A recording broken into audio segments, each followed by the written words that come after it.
যেহেতু তুমি অনেক এক্সপিরিয়েন্স বিয়ে এবং সংসার নিয়ে, বিয়ে এবং ডিভোর্স নিয়ে আমাদের মিডিয়াতে প্রচুর কথা হইতেছে এবং এখন তো ডিভোর্স অনেক বেশিই বাড়ছে। একটু ফ্যামিলি খোঁজ খবর নিয়ে বিয়ে করাটা উচিত। দুজন একসাথে হইলে তখন লাগবে লেগে ঠাস ঠাস। বলবোই না যে তোমরা ডিভোর্স দাও, একটু সময় নিয়ে তারপর বেবি টেবি নেওয়া উচিত। কোনো মেয়ে, ছেলেরা হয়তো চায়, বাট কোনো মেয়ে ওরা ডিভোর্স চায় না। স্টার্টিং ডিভোর্স চায় না। যদি অতিরিক্ত খারাপ হয় যে টিকতেই পারতেছে না, তাহলে আর থাকার দরকার নেই। সাব্বির পরে কি করছে? খারাপ দিক হচ্ছে সাব্বির অসম্ভব রাগী, ওর ধ্যান জ্ঞান নেশা হচ্ছে। একটা কথা বলে সেই কথাটা মাটিতে পড়তে দেয় না, ক্যাচ করবে। আমি একটা ইন্টারেস্টিং কাহিনী বলি, স্কুলের টাইম তো তোর জন্য বসে থাকবে না।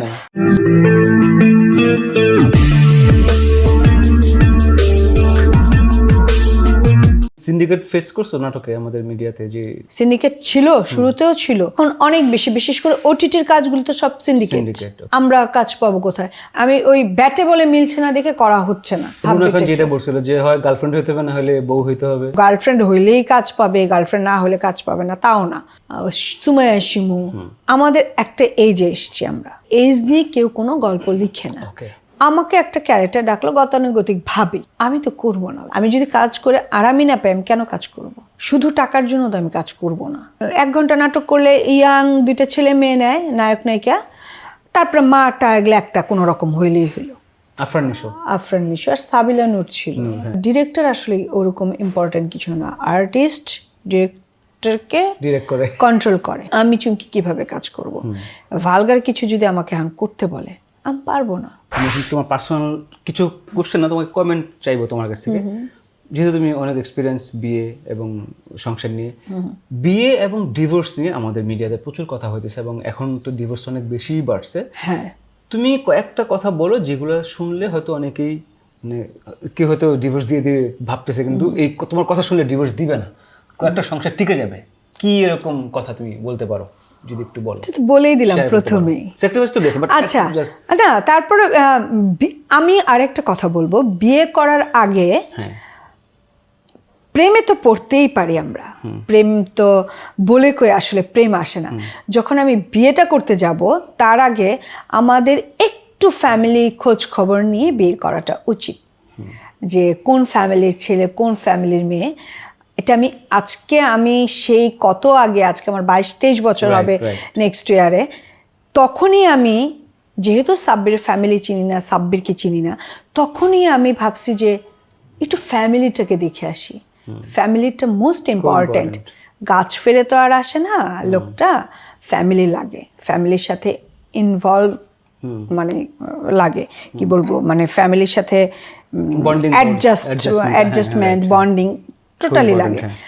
তো এইটার জন্য একটু ফ্যামিলি আর বাবা মা ভাই বোন একটু খোঁজ খবর নিয়ে আসা উচিত। আর তারপর বিয়ে হওয়ার পর দুজনের মধ্যে আন্ডারস্ট্যান্ডিংটা যেন থাকে, তো দুজনে একটু কথা বলে। আর আরেকটা হচ্ছে যে একজন রাগ হলো, আরেকজন সাথে সাথে রাগ হওয়া যাবে না, তখন আরেকজনকে চুপ থাকতে হবে। দুজন একসাথে হইলে তখন লেগে ঠাস ঠাস। আর এখন ধৈর্য নেই তো, কারণ এখন মেয়েরাও স্বাবলম্বী, ছেলেরাও স্বাবলম্বী। তো মেয়েরা এখন অনেক কিছু মানবে না, আগে যেমন মানতো। আমার মা, আমার শাশুড়ি, এরা অনেক স্যাক্রিফাইস করে সংসার করে গেছে, কিংবা আমার বোনরাও। তো এখনকার ছেলে মেয়েদের তো এই ধৈর্যটা নাই, তো একটু ধৈর্যও ধরতে হবে। কথায় কথায় ডিভোর্স তো দিলে দেওয়াই যায়, টিকে থাকাটা তো অনেক ইম্পর্টেন্ট। আমি এক জায়গায় ডিভোর্স দিয়ে আমি আবার যে আরেকটা ভালোই পাবো এমন তো কোনো কথা, নিশ্চয়তা তো নাই, কেউ দিতে পারবে না। সো এটা যদি মোটামুটিও ভালো থাকে, একদম খারাপ হলে আমি বলবো না থাকতে, যদি চলনসই হয়, মোটামুটি হয়, তাহলে আমার মনে হয় এগিয়ে নিয়ে যাওয়া ভালো। আরেকটা কথা, বাচ্চা কাচ্চা হলে তো আমি বলবোই না যে তোমরা ডিভোর্স দাও। আরে এক্সকিউজ মি, যদি সংসারটা ওরকম না হয়, বাচ্চা কাচ্চা দোহাই দিয়ে নিজের জীবন নষ্ট করবে একটা মেয়ে? না, স্টার্টিং তো বললাম, এই একটু আগেই তো বললাম যে যদি বেশি বাচ্চা হওয়ার পরে বাচ্চা কাচ্চা হইলে হয় কি, ডিভোর্স দিলে বাচ্চাদের কষ্ট হয়। এটা আমি দেখছি। আমি বলতেছি, যেহেতু আমি এগুলো নিয়ে অনেকগুলো শো করছি, একটা মেয়েকে যখন মানে একটা অ্যাবিউজ করা হয় বেশি পরিমাণে, টর্চার করা না, তখন অনেকে ট্রাই করে, অনেক মেয়ে ট্রাই করে কি করে এত দেরি করে, তখন আসলে বের হয়ে আসলে কিছু করতে পারে না। ওইটাই হয় কি যে ওই যে একটু সময় নিয়ে তারপর বেবি নেওয়া উচিত, আর নিলে হয় কি করে যে বাচ্চাটা হয়েছে থাকে এখন ডিভোর্স হয়ে যায়, সমাজ কি বলবে, ফ্যামিলি কি বলবে, এটা করে তখন কি হয় যে মেয়েটার জীবন তো শেষ হয়ে গেল, শেষ হয়ে যায় তো। আমি যেটা দেখছি কোন মেয়ে, ছেলেরা হয়তো চায় বাট কোন মেয়ে ওরা ডিভোর্স চায় না, ওরা শেষ পর্যন্ত দেখে সংসারটা নষ্ট করতে কিছু পর্যন্ত ট্রাই করে। হ্যাঁ, ওরা অনেক শেষ পর্যন্ত ট্রাই করে যে না ভাই আমি সংসারটা টিকায় রাখি, আমি বাচ্চার জন্য হোক, আমার নিজের জান চলে যাক, তো আমি ট্রাই করি, আমি থাকবো না। আমি তো পারে না, তখন আমি তো সেটাই বলে নিলাম যে স্টার্টিং এ যদি অতিরিক্ত খারাপ হয় যে টিকতেই পারতেছে না, তাহলে আর থাকার দরকার নেই। হ্যাঁ, মারতেছে, টর্চার করতেছে, মার খেয়ে ভাই পরকে করতেছে, বলতেছে তুমি জানো সেটা, জানার পর তুমি থাকবা, সম্ভব না। না আমি বললাম বেশি খারাপ হলে, কিন্তু তোমার টুকটাক ঝগড়ায় অনেক সময় সংসার ভাঙে, সেটা দরকার নেই। ওটুকু স্যাক্রিফাইস, ওটুকু ধৈর্য ধরতে হবে, না হলে তো হবে না। হ্যাঁ, তো সংসার কেমন করে আগাবা? বাচ্চা হয়েছে দেখে থেকে যেতে হবে না ভাই, তোমার জীবনটা তো, তাহলে তুমি আর একটু ভাবা উচিত, আর একটু দেখো, তারপর তুমি ডিসিশন নাও। এখন তোমার সেই কঠিন পরীক্ষাতে এই সাব্বির পরকে করছে নাকি ধরতে পারো না? করে নাই মানে আমার জানা মতো করে না। অগোচরে কি করছে আমি জানি না, মতো করে না। তুমি এরকম ফালতু কথা বলো না আমাদের সাথে, ঠিক আছে? না, হি ইজ আ জেন্টলম্যান। এখন আসি তোমার আর সাব্বিরের কথায়। সাব্বিরের 5টা ভালো দিক বলো। সাব্বিরের ভালো দিক, সাব্বির সৎ, এবং 5টা খারাপ দিকে বলতে হবে। আচ্ছা, অসুবিধা নেই। ভালো দিক হচ্ছে সাব্বির সৎ, পরিশ্রমী, তারপর হচ্ছে বাচ্চাদের সাথে বন্ডিং ভালো, তারপর হচ্ছে ও যতই ঝগড়া লাগুক ও কখনো বাসার বাইরে থাকে না। হয় না অনেকে যে না আসলাম না, ওইটা ওর মধ্যে নেই। এবং কাজের পরে সাব্বির বাসায় আসার জন্য অস্থির। ও যে অনেকে করে কি আড্ডা দিল রাত পর্যন্ত, এইটা সেটা, ওর মধ্যে ওগুলি নাই।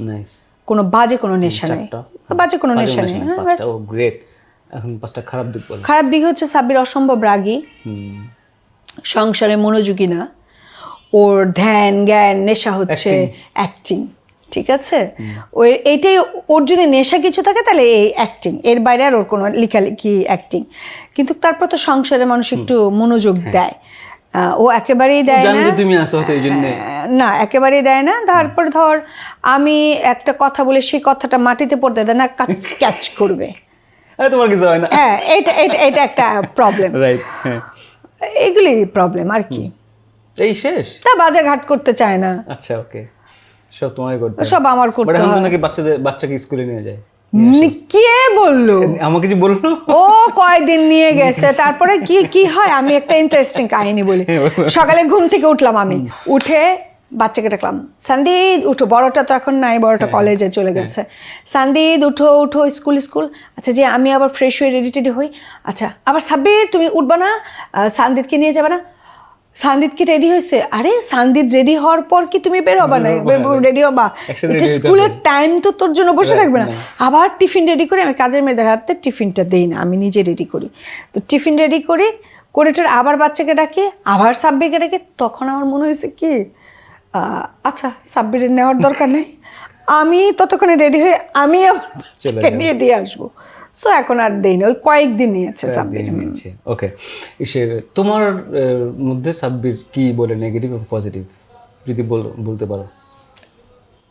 আমার মধ্যে নেগেটিভ ওই যে বলে রাগী, ক্যাটক্যাট করি, ঘ্যাটঘ্যাট করি বাচ্চাদের সাথে, কাজের মেয়েদের সাথে, এগুলা বলে নেগেটিভ।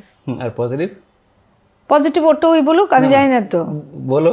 বাচ্চাদের অনেক টেক কেয়ার করি, বাচ্চাদের সংসারটা আমি দেখতেছি, বাচ্চাদের খেয়াল করি, মেয়ে মানুষকে আপ্যায়ন আমি করি, এগুলো সব আমি করি। লক্ষ্মী মানুষ। ওকে।